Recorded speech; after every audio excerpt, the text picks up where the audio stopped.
It was supposed to be done. The headlines were already being drafted.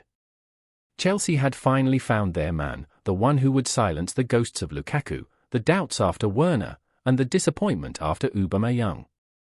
Victor Osimhen wasn't just another transfer target, he was the target. The final missing piece of a squad crying out for a clinical, fearless number 9. And Chelsea, led by their new tactical commander Enzo Maresca, were all in. From the boardroom to the dressing room, the buzz was electric. Osimhen's name was whispered like a secret weapon, like an answer to a question Chelsea fans had been asking for years: when will we finally get a striker who delivers under pressure? Napoli had set the price, a staggering £150 million. Chelsea didn't blink. The money was there, the intent was clear. Todd Boehly's war chest was ready.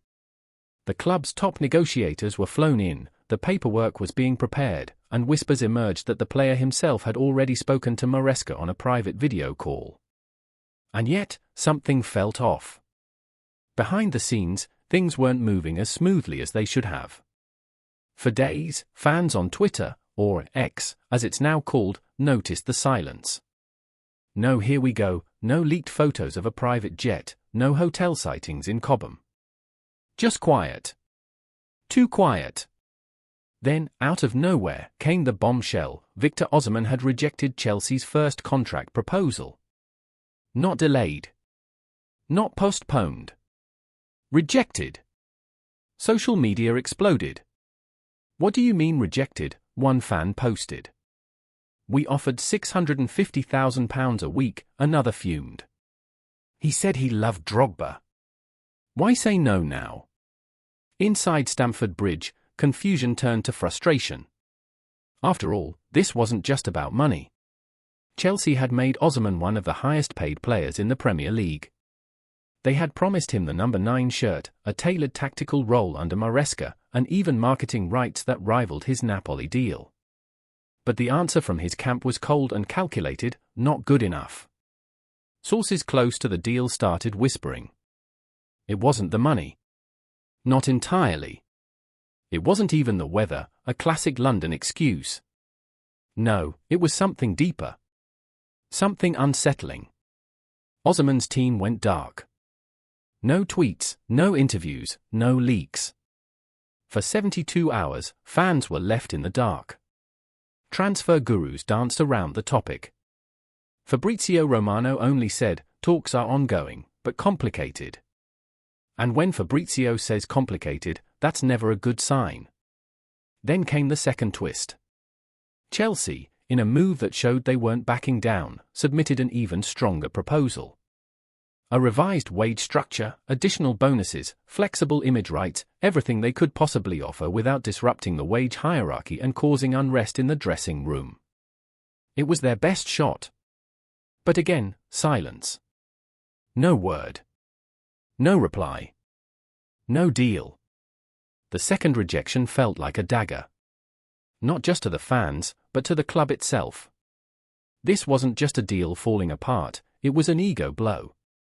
A £150 million gamble slipping through their fingers while Manchester United lurked, Real Madrid observed, and PSG prepared their own counterattack.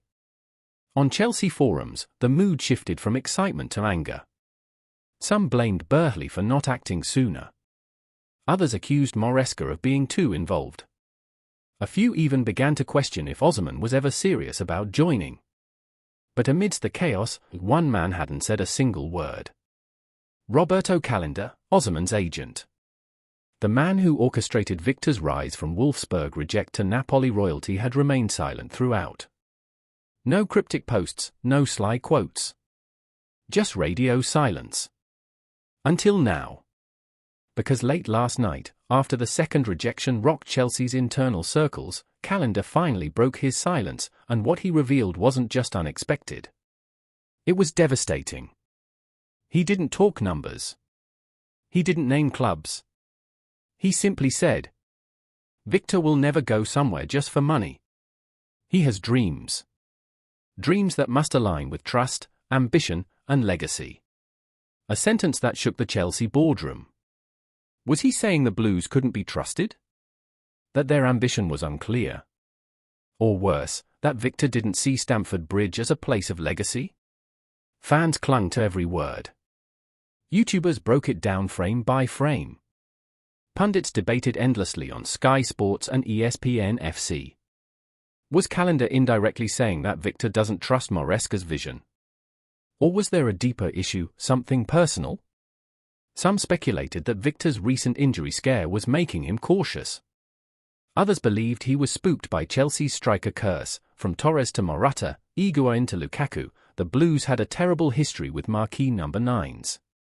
And Victor Osimhen, for all his power, speed, and resilience, is still human. He doesn't want to be the next £100 million failure. As the window inches closer to deadline day, the tension builds. Chelsea are not giving up, not yet. But now, the game has changed.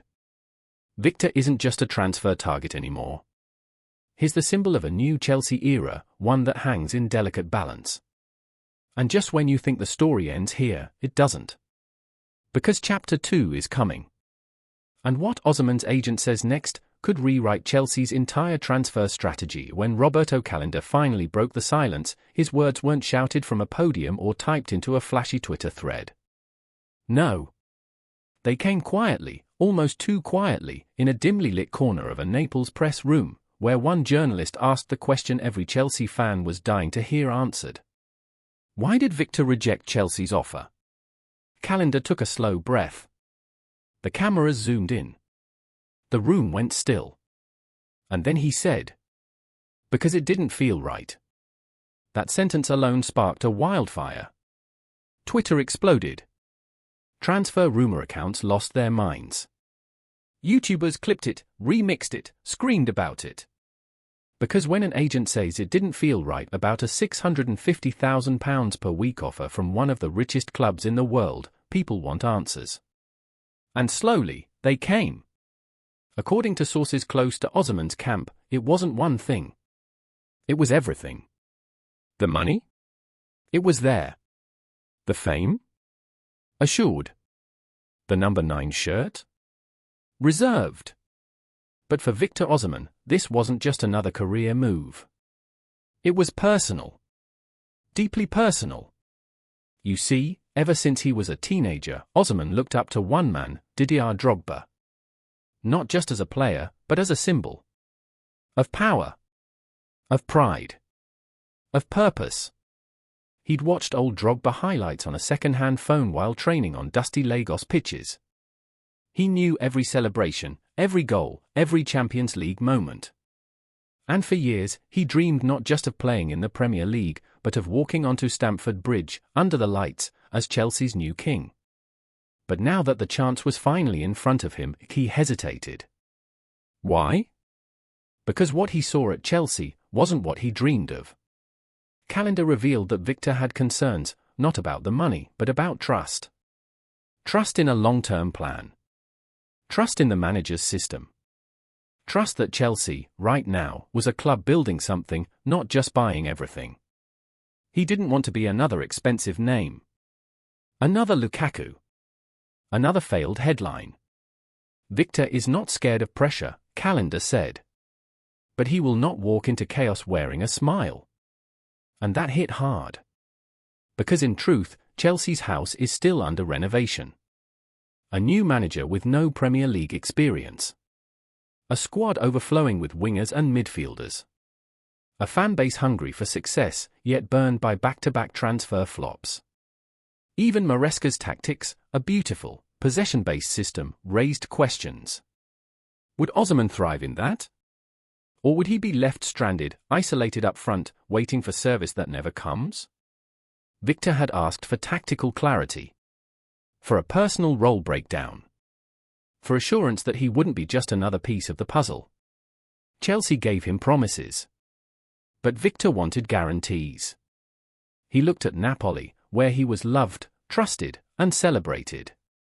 He looked at PSG, who offered a pathway to replace Mbappe.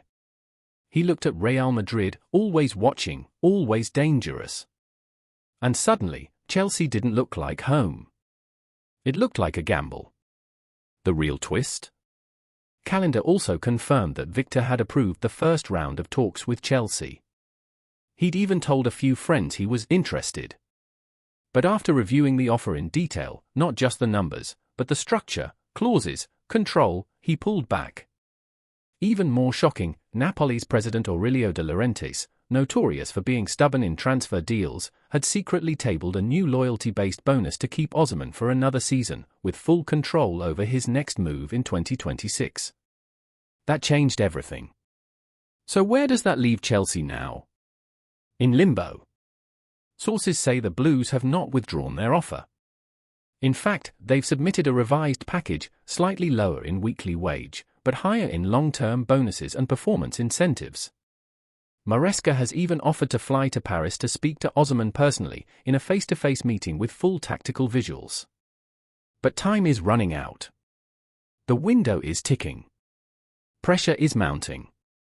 Fans are torn. Some believe Osimhen is scared.